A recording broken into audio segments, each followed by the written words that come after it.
Please welcome to the stage Atlee Clark and Fatima Yusuf. Oh, they're open. Hi. Hello. How are you?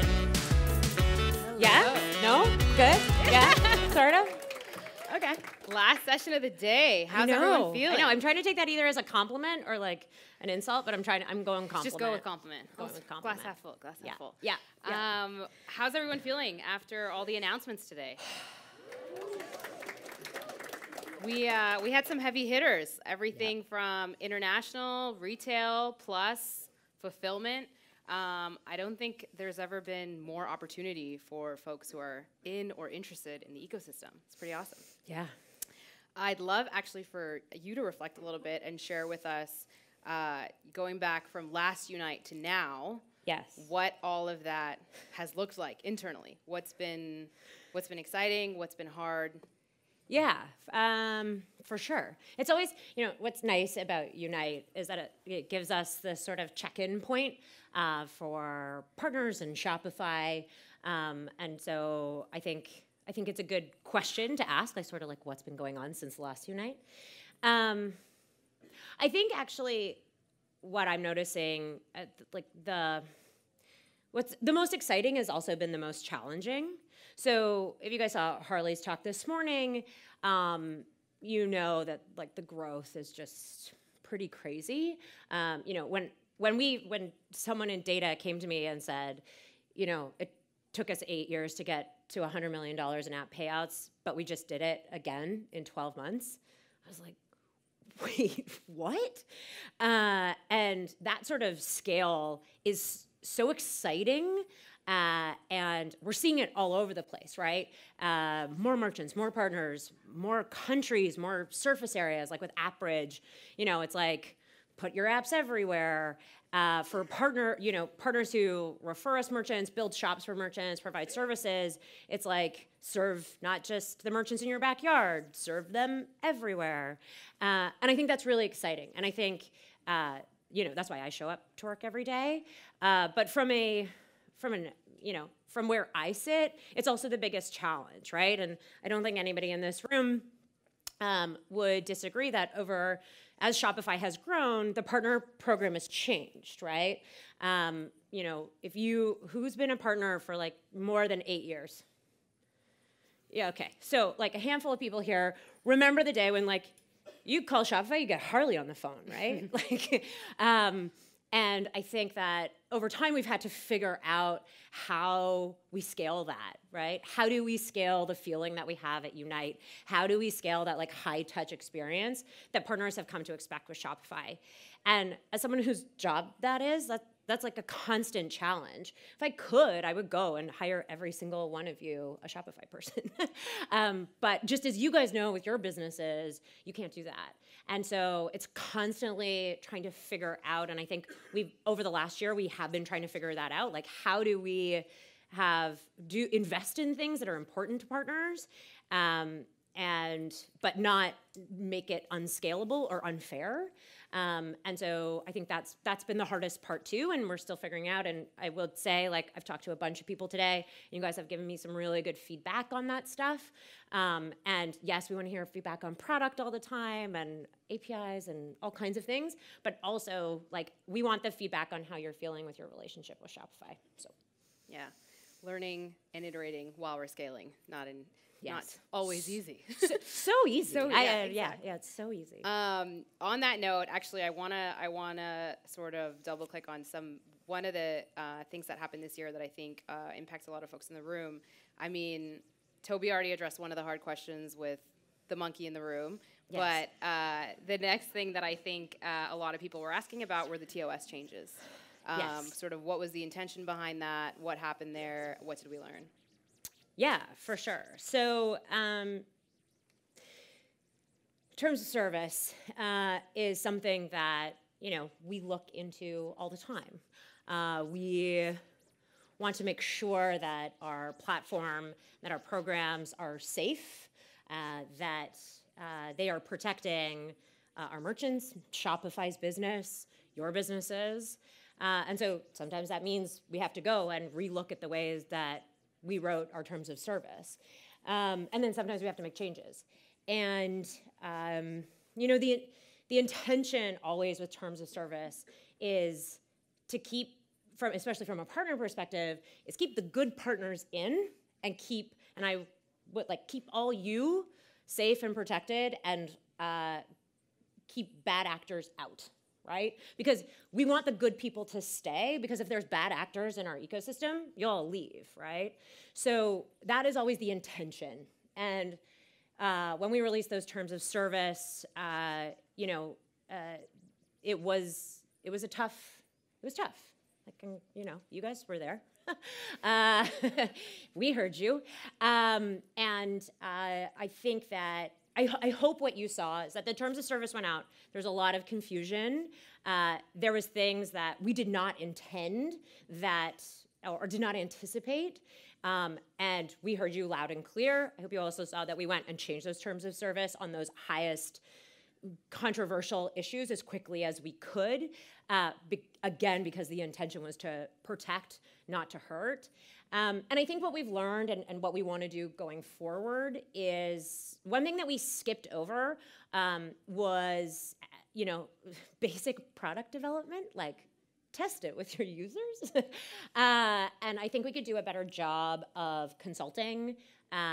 We obviously can't consult with everyone all the time, but I think we can do a better job of checking in on things that could deeply affect your businesses or create uncertainty, because that's not what we want to do, obviously. So we've learned, we promise to get better. Call us out when we're not. Great. Okay, so I'm going to start diving into the questions. So the first one comes from Jason Goldberg, and the question is, what would you tell a Shopify or Shopify Plus partner that wants to be featured on the App Store? How do we get in front of your curation team? Okay, the first thing I'm going to say, getting featured in the App Store is great. And for anybody who has been featured on it, you see an amazing lift, and that's great. We feature apps for 2 weeks throughout the year, right? So that means we're featuring 8 apps every month, right? Because it's 4 apps. So, and you times that by, you're like 92, is that right? Math? Hello? How many apps is that? A year? Okay, so that's not a lot of apps, right? Like that's, like in a sea of 2,000, that's not a lot of apps. So we can't feature everyone. I wish we could, honest. I really, really wish we could, but we can't. So what we've been trying to do is there's a featured app checklist. Make sure that you are like in compliance with that. We used to have a system where you could like send a like, please feature me, and you all want to be featured, which is awesome. But it was, again, one of those unscalable operational things.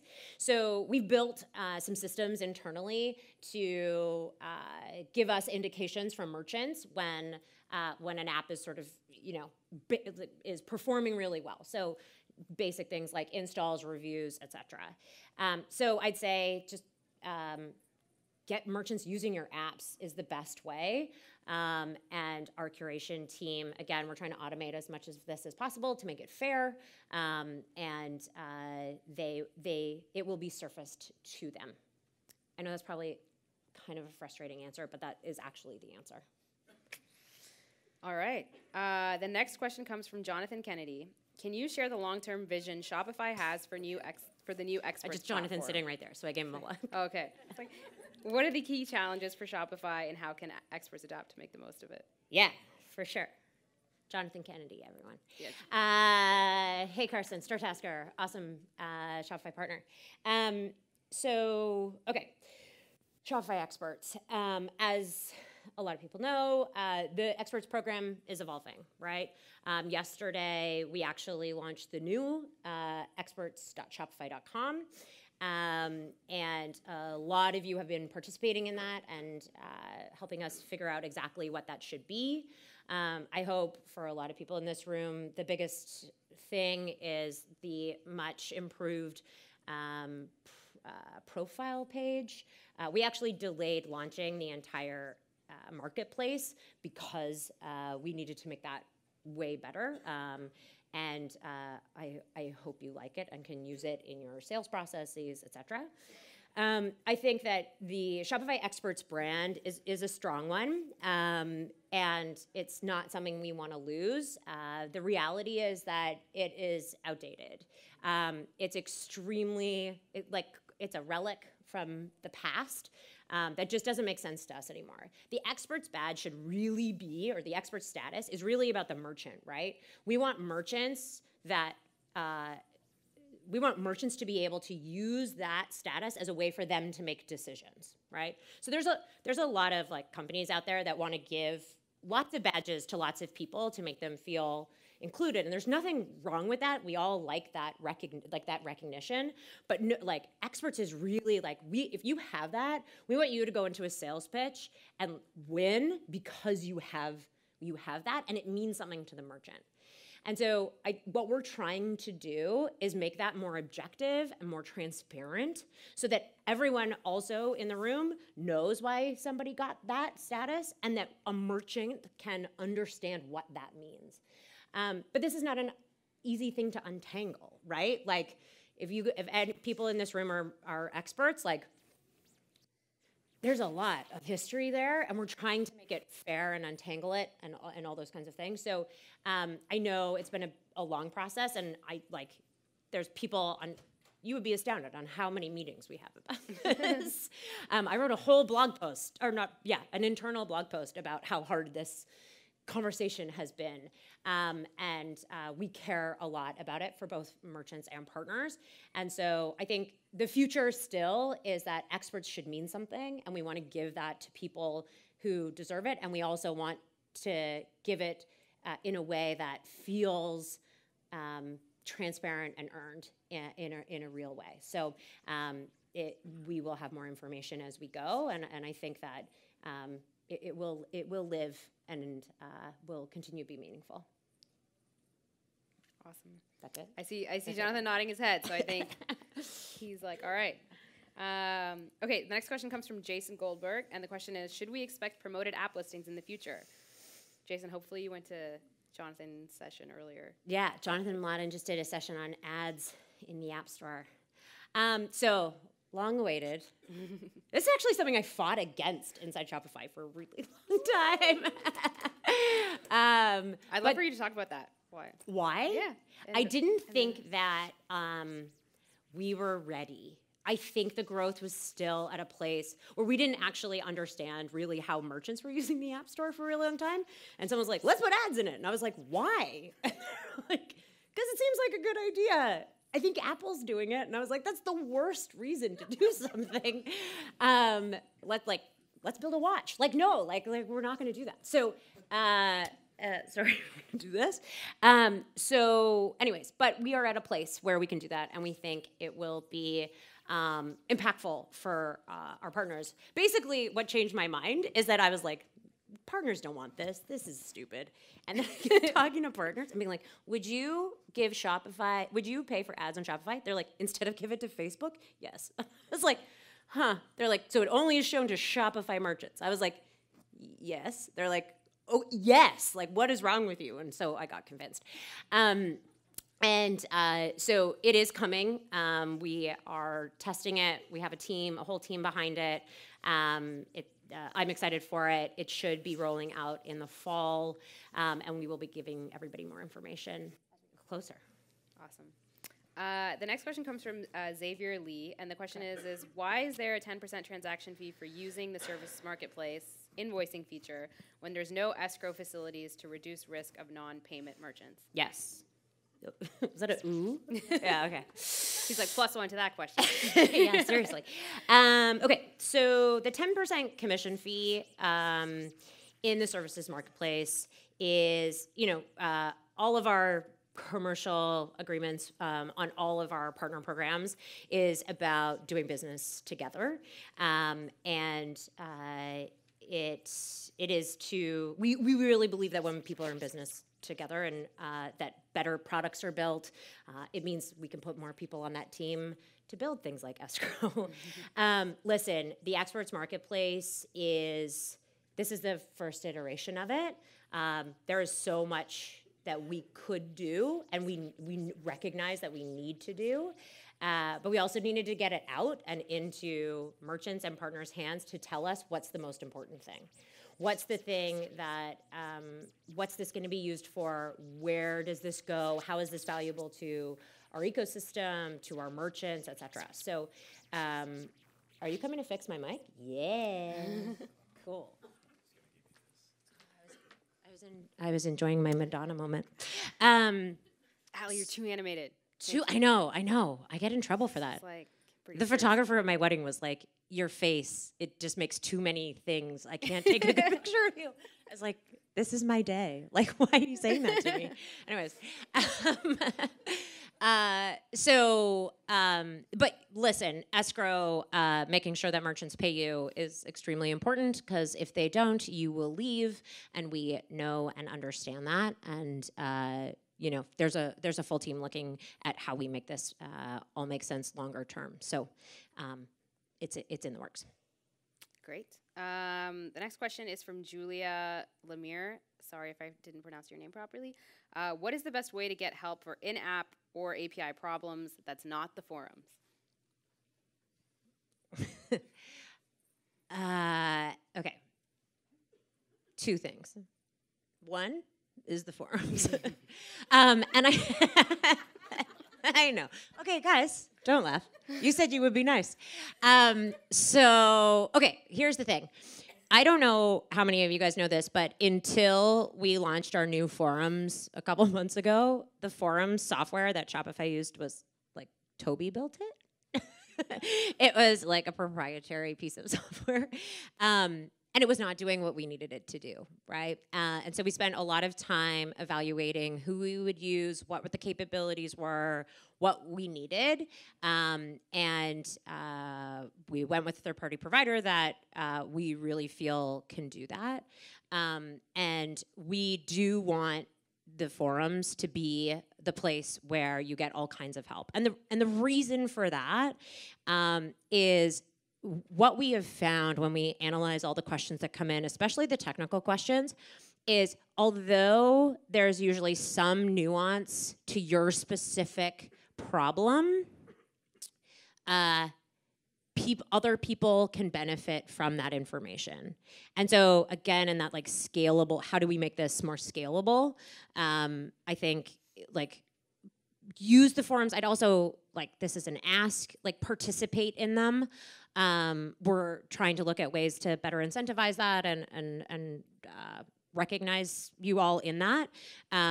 But it makes that kind of information live longer. This is why we don't do support in Slack, because it's like you get it and then 2 weeks later nobody gets it, which is it's unfair to the new people, and again, not super scalable. The other thing I would say, and I don't know if everybody knows this, but we've made a support change inside Shopify where now we have 30 full-time gurus who are dedicated to partners. So there is an entire team now that is trained on all partners. So you actually can get to those people, and then they can help. If you have like a crazy emergency, that is a thing that exists and a thing that we're going to continue to invest in. So so forums, and then call partner support. Okay, the next question is about a topic that I hear about a lot. Any plans to offer alternative to PayPal payment options for partners? Got a lot of plus ones on that one. Ooh, okay. We got a plus 100 over here. Okay, so we understand that there are limitations to PayPal. We feel it, like we also pay for PayPal, like to pay everyone in PayPal. There are countries that PayPal does not work in, which is frustrating to us because that limits our ability to expand into certain markets with partners in a meaningful way. However, for right now, it's going to stay PayPal. I wish I could tell you something different. It doesn't mean that it won't happen. I just want to be honest and realistic about when that would be happening. We've had to make some choices in terms of prioritize what our payments and billing teams do. And this is a thing that if I could snap my fingers and change, I would, but I can't. Me too. Yeah, you too. Yeah. But like, I guess I don't know how much solace this is. Like we know, and we want to find better ways to do that. Is there a plan? This question, sorry, is from Zan St. Pierre, and the question is there a plan to improve the review system to help improve merchant accountability? The current system does a very poor job of this. Like app reviews? I think that's what is meant, unless Zan's in the audience and wants to clarify. Yeah, app reviews. I guess validating that stores have given it a good try. Like we often have installs and then uninstalled within minutes, and we'll say it's broken when there's no really validation to make sure they've got the right plan or set up, or they've actually tried to go through support to get help. Got it. So, reviews. The thing, I think when I had my first meeting with a partner on my first day at Shopify, this was the first thing that came up. So step one on reviews, I think improving reviews was responding to reviews. And I hope that has proved to be helpful.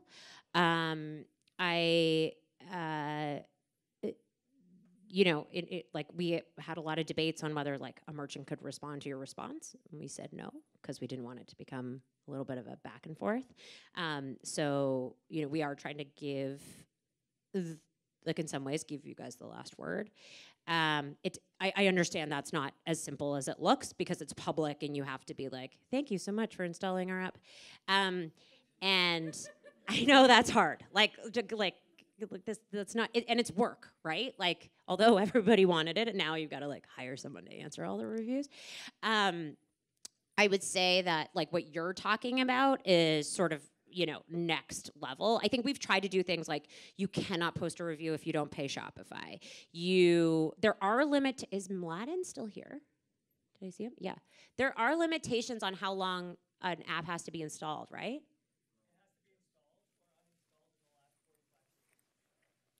To leave a review.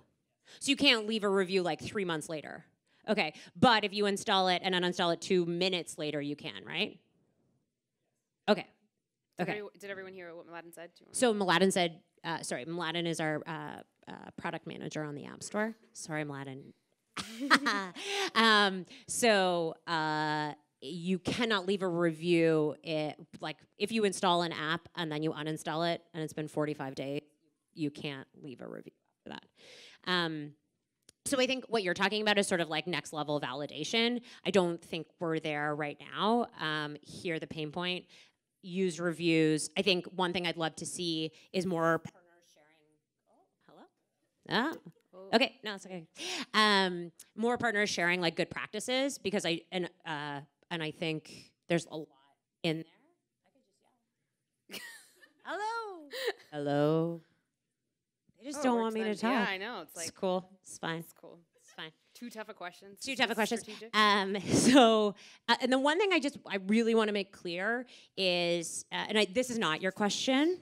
Oh, okay. This is not your question, but if there's ever a circumstance where you get a review that would be considered blackmail or harassment, like email us right away. Like that is not okay. And we don't want to tolerate that. Even our merchants are our business, but blackmail and harassment's not cool. He has a follow-up. Blackmail and harassment's not okay, but like if a plan is done from scratch and they install it and uninstall it, there's no. Yeah. Like we build campaigns and we have people on the basic plan installing it saying, oh, your app doesn't work. It's like, can't you do app requirements? well, not to that level yet. Oh, okay. You have to check like when they install it, and technically they can leave a review. Right. And technically they review. Okay, yeah. App requirements, I think, might be a way to... the thing with reviews is I don't want to build, like, a crazy robust review system because that would take... and you could argue with me on this one, is that the best... Like, if I have, 5 developers, product manager, a bunch of designers, like, building a crazy review system might not be my number one choice. I don't know. But you guys all build companies. You can argue with me after. Okay, there's like product development and then there's magic, and I don't know if I can do that. Okay, the next question comes from Jessica Thiel, and it's, what are Shopify and Shopify Plus's plans to support the core and Plus partner communities, especially vis-a-vis with competitor e-com platform partner programs? I think there's some e-com partner programs that are trying to... Oh, like Big Commerce is calling everyone and being like, I'm going to do all this email marketing for you. We know they're doing it. Okay, so Plus. Let's talk about Plus, though, for a second. Plus Tech partnerships is changing. Yes. And Fatima's in charge of that. But essentially, as you guys know, as we evolved, we sort of separated apps and Plus Tech. And we've decided that doesn't make sense anymore. So we're bringing that all into one team. Do you want to speak to that? Yeah, sure. Just, the TLDR is sort of like, we're really working with Plus merchants to understand what their needs are when it comes to technology partners. So, for example, when Kylie wants to sell like 5 million lipsticks in an hour, that she can actually do it, and what it means for that to be supported from like a security perspective, a speed perspective, performance support, all of those types of things. So that's really the foundations of what we're looking at with the program. Cool. Is that? Yeah, I think so. Yeah. Yeah. And in more context, you can ask me. Yeah. Yeah. Just find me. They're for the figuring next that step. out. Yeah. Cool. And then, sorry if you want to speak to the rest of them too, like generally our partner programs and In term, and the support with competitors. Oh, yeah. I think it goes back to like what I said earlier. Like we want to make sure that we're delivering on the partnership that we want to have with everyone. I think at the end of the day, as you guys all know, it usually comes down to product for us. And I think that if the biggest piece of advice I've been giving people lately is, because everybody comes up to me and is like, what can we do more together? And I'm like, what's your product idea? If you don't have a product idea, it's really hard for me or any of us to sort of graph that into the company.